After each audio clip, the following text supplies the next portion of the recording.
दोस्तों आज के जो क्वेश्चन मैंने आर डी शर्मा से पिक किए हैं और आपके एनसीईआरटी के एक्सरसाइज 2.4 का जो कंसेप्ट है ना उससे रिलेटेड क्वेश्चन है। एक बार क्वेश्चन के नेचर देख लो फिर चलते हैं आगे। The value of k for which x minus one is a factor of 4x cube plus 3x square minus 4x plus k, तो आपको इसकी वैल्यू बतानी है। Second question, if x plus a is factor of this, तो a की value बतानी है। If x की power 51 plus 51 is divided by x plus 1, तो रिमाइंडर बताना है आपको। इफ x की पावर 140 प्लस 2x की power 151 plus k is divided by या डिविजिबल बाई x प्लस 1, तो आपको k की वैल्यू बतानी है। x minus 2 is factor of this, then आपको a की वैल्यू बतानी है। ठीक है, कुल मिला के बात ये है कि आज के जो क्वेश्चन है सारे के सारे क्वेश्चन में एक कंसेप्ट काम आने वाला है, वो पूरा डिटेल में आपको सिखाने वाला हूँ कि किसी चीज़ का फैक्टर होने का क्या मतलब होता है, किसी से डिविजिबल होने का मतलब क्या होता है, रिमाइंडर कैसे फाइंड करते हैं। तो पूरा फोकस करके सुनना है इस चीज़ को, बिल्कुल बेसिक क्लियर हो जाएगा आपका। एक बात पे ध्यान दो, सबसे पहले अगर आपसे कोई कहे कि 6 है आपके पास में, 6 के फैक्टर बताओ, ध्यान से सुनना, फैक्टर मल्टीपल सारा बेसिक कंसेप्ट क्लियर कर दूंगा आज।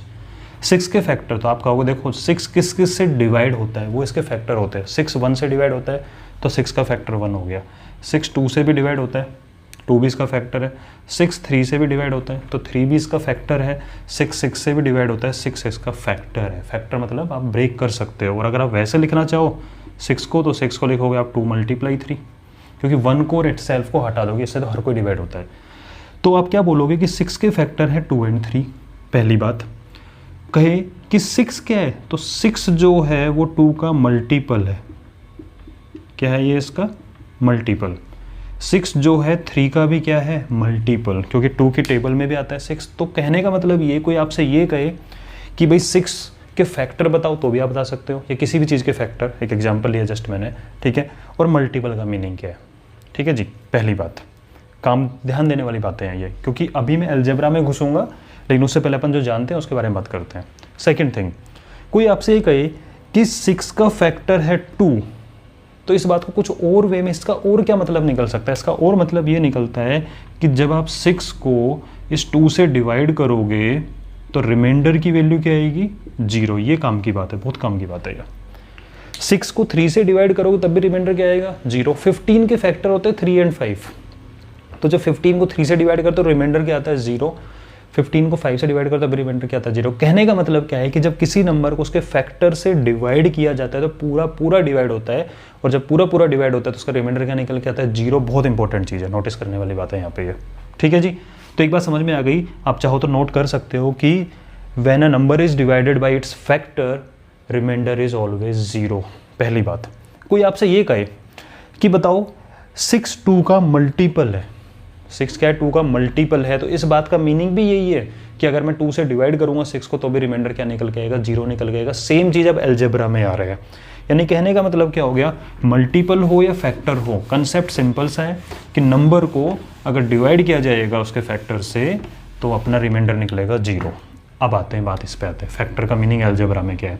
एक आपको एक्सप्रेशन दे रहा हूँ, पोलिनोमियल कोई भी, x square plus 5x plus 6, ठीक है। इसको बोला जाए, क्वेश्चन है आपका, इन पे आएंगे अपन अब, ठीक है, लेकिन बेस बना रहा हूं पहले मैं। तो क्वेश्चन है फैक्टराइज, आपको फैक्टराइज करना है x square plus 5x plus 6 को। तो आप क्या करते हो, मिडिल टर्म स्प्लिटिंग से x square plus 3x plus 2x लिख दो, या 2x प्लस 3x लिख दो, ऑर्डर से कोई फर्क नहीं पड़ने वाला। यहाँ से आपने x कॉमन लिया तो आपका आ जाएगा x प्लस 3, यहाँ से आपने 2 कॉमन लिया तो आ जाएगा आपका x प्लस 3। देखो ये दोनों सेम होना चाहिए, ठीक है। तो यहाँ से x प्लस 3 कॉमन हो गया, तो यहाँ से x बच गया और यहाँ से बच गया प्लस 2। इसका मतलब x square plus 5x plus 6 का ही दूसरा तरीका है लिखने का ये, यानी आप x square plus 5x plus 6 को ऐसे लिख सकते हो। यानी कहने का मतलब क्या है कि अगर मैं इसको मान लूँ 15, तो क्या कुछ ऐसा फील नहीं आ रहा 3 मल्टीप्लाई 5 लिखा हुआ है। यानी कि किसी भी एक एक्सप्रेशन को आपने 2 पार्ट में ब्रेक कर दिया और बीच में क्या साइन लग रहा है मल्टीप्लाई का। ये एक एक्सप्रेशन का पार्ट हो गया, इसका एक्सप्रेशन का पार्ट हो गया। बात समझ में आ रही है। इसका मतलब क्या हुआ, मैंने बताया था ये तो होता है मल्टीपल, और ये क्या होते हैं इसके फैक्टर।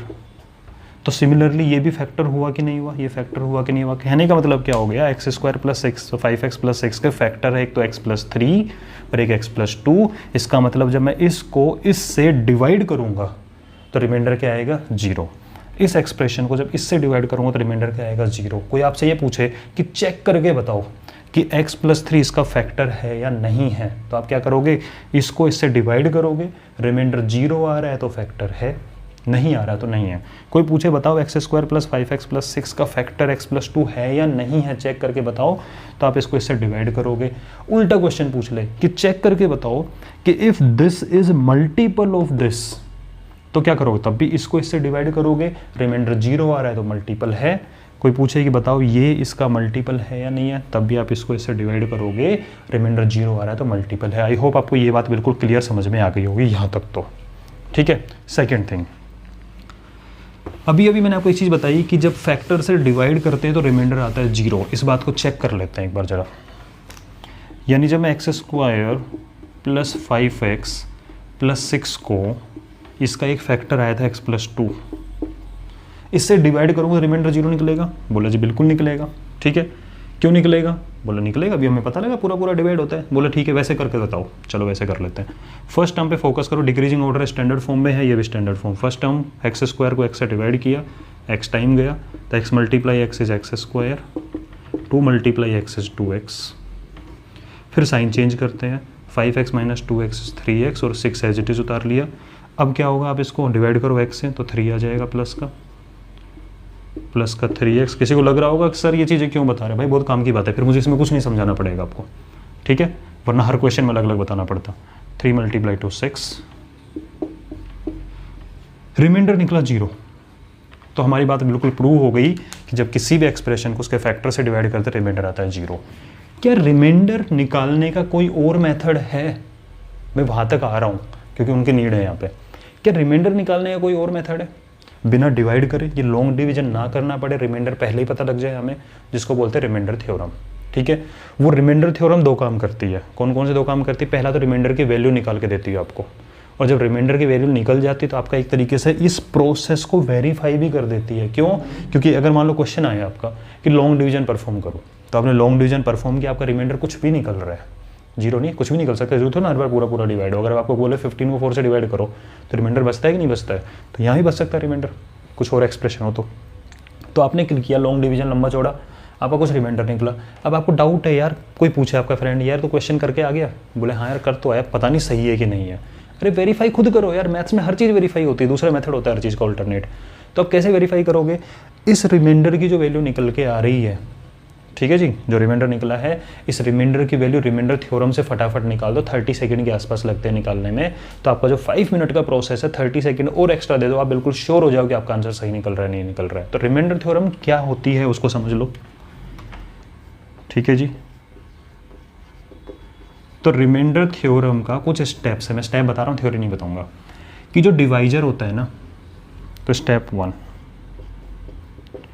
Find 0 of divisor. अब 0 क्या होता है भाई, तो आई होप आपको आता होगा, ठीक है। यानी कि 0 कैसे निकलता है, इस डिवाइजर को इक्वल टू 0 पुट करो और यहाँ से x की वैल्यू निकल जाएगी, ये इसको बोलते हैं 0 ऑफ डिवाइजर। किसी चीज़ का 0 निकालना मतलब 0 के इक्वल पुट किया, जो उसको 0 बना दे वो इसका 0 होता है, ठीक है। किस दिन बात करेंगे क्लास के अंदर, अच्छे से डिस्कशन करेंगे इसका। तो पहला स्टेप तो आपको ये निकालना है, जो डिवाइजर इससे इसकी वैल्यू निकाल लो, और जो डिविडेंड है इसको पोलिनोमियल मान लो एक px, तो px हो गया एक्स स्क्वायर प्लस का 5x प्लस का 6। अब इसमें x की जगह पे ये वाली वैल्यू पुट करो, तो आपने किया पुट x इक्वल टू -2, तो ये हो गया p-2, क्योंकि जहाँ जहाँ x होगा वहाँ -2 रखोगे, और जो ये p-2 होता है ना, इसी को बोलते हैं अपन रिमाइंडर।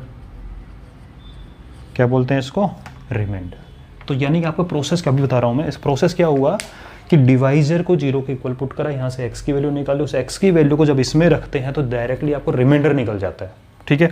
तो रखो इसके अंदर, -2 को रखा तो -2 का स्क्वायर प्लस 5 मल्टीप्लाई -2 प्लस 6, -2 का स्क्वायर इज +4, ये हो गया माइनस का 10 और ये हो गया 6, देखो कट के 0 आ रहा है, यानी हमारा रिमाइंडर 0 आ रहा है। यानी कोई आपसे डायरेक्टली क्वेश्चन सिंपल इतना पूछता कि बताओ x+2 से जब इसको डिवाइड, देखो क्वेश्चन सुनना किस किस टाइप के क्वेश्चन बनते हैं, कोई एक ही लैंग्वेज थोड़ी बनती है क्वेश्चन की।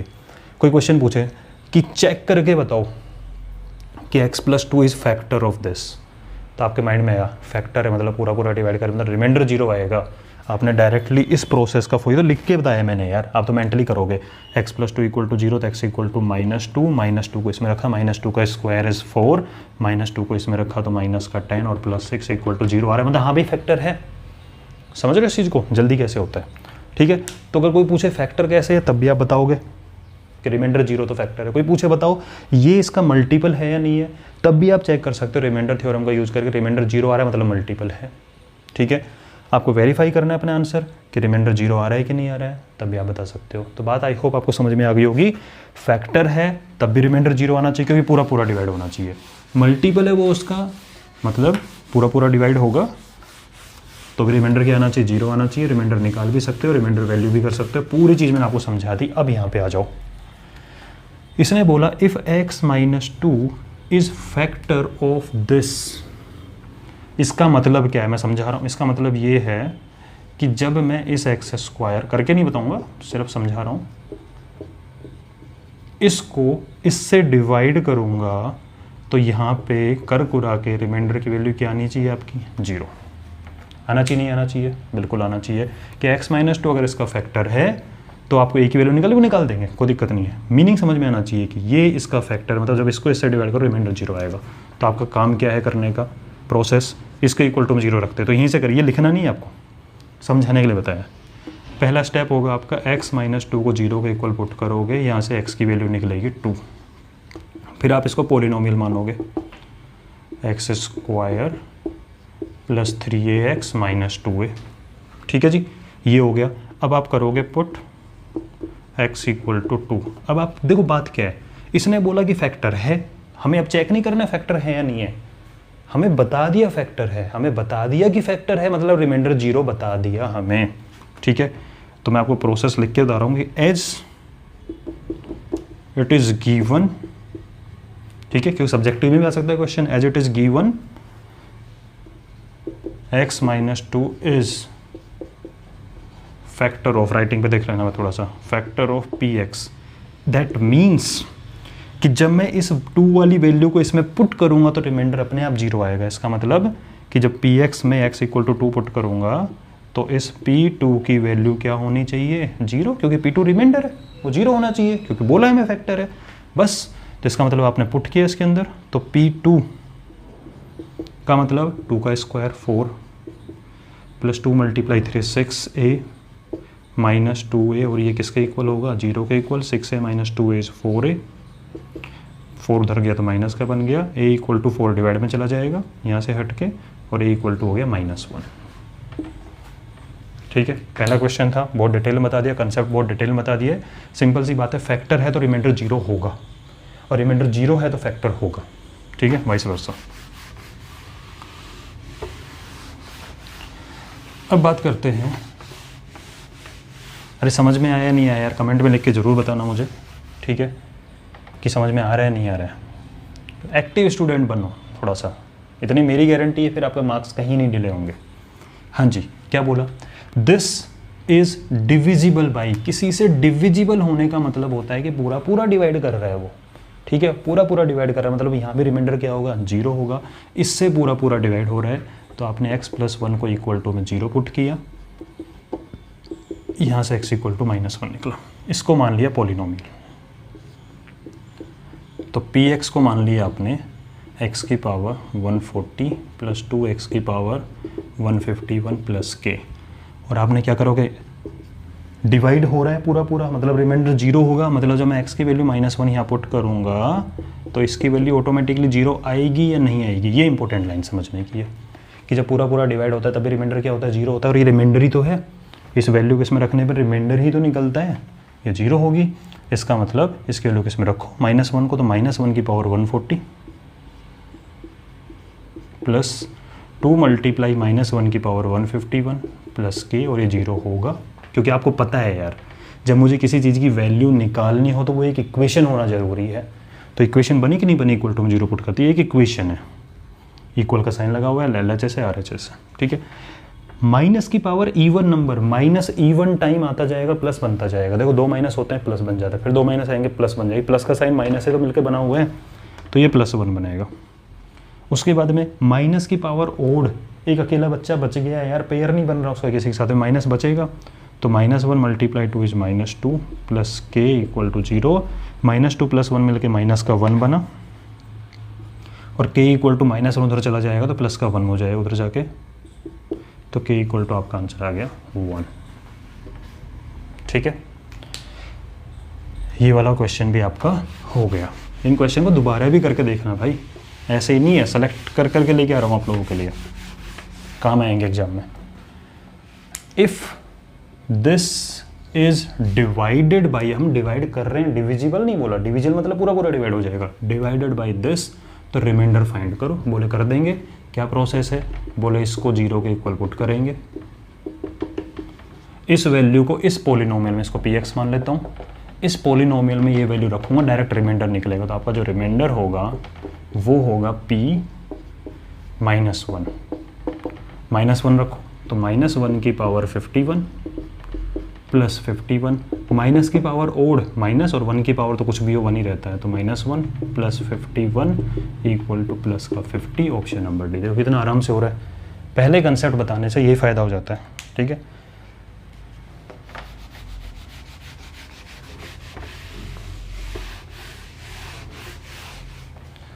If x + a is factor of this, a की वैल्यू, बस वही बात है, अगर ये फैक्टर है तो मतलब रिमाइंडर 0 होगा, वही हम निकालना है। तो इसको 0 के इक्वल पुट किया, तो यहाँ से x की वैल्यू निकली माइनस है, इसको माना px, तो जब मैं x की वैल्यू माइनस है इसमें रखूँगा तो वो रिमाइंडर निकलेगा, वो 0 होना चाहिए। इसका मतलब p और -a must be equal to 0। Important line, यही काम की लाइन है कि फैक्टर है मतलब ये वैल्यू 0 होनी चाहिए, रिमाइंडर 0, ये रिमाइंडर ही तो है, तो रख दो। -a रखो कहाँ पे, x की जगह पे, जहाँ जहाँ x है वहाँ -a रखो, तो मैंने रखा -a की पावर 4 माइनस का a², फिर -a का स्क्वायर, x की जगह रख दिया, +3, फिर x की जगह रख दिया -a, और माइनस का 6 और मस्ट बी इक्वल टू 0।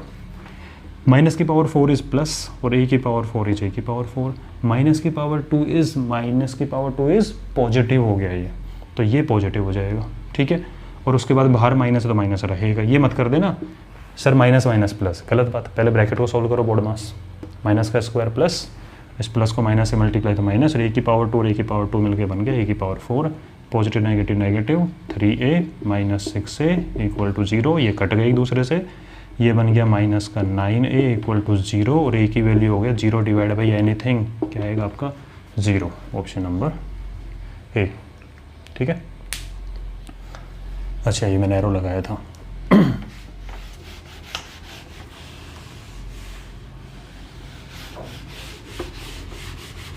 हाँ जी, अब आते हैं क्वेश्चन नंबर 1 पे। The value of k for which x - 1 is factor of this, देखो वही बात है, वैसे ही क्वेश्चन है, तो आप क्या करोगे, इस x - 1 को 0 के इक्वल पुट करोगे, यहाँ से x की वैल्यू निकलेगी, इसको आप पॉलिनोमियल मानते हो px, तो आपको क्या निकालना है, बोले फैक्टर है, जब फैक्टर है तो ये वैल्यू इसको 0 बनाएगी, इसका मतलब p1 must be equal to 0, 1 रख दो उठा के इसमें, तो 4 × 1 का क्यूब प्लस 3 × 1 का स्क्वायर प्लस 4 × 1 प्लस k इक्वल टू 0, 1 का क्यूब इज़ 1 तो 4 हो गया, 1 का स्क्वायर इज़ 1, 3 हो गया, माइनस का 4 प्लस का k इक्वल टू 0, 4 से 4 कट गया, k इक्वल टू प्लस का 3 हो जाएगा, माइनस का 3 बन जाएगा, तो आंसर आएगा k इक्वल टू -3।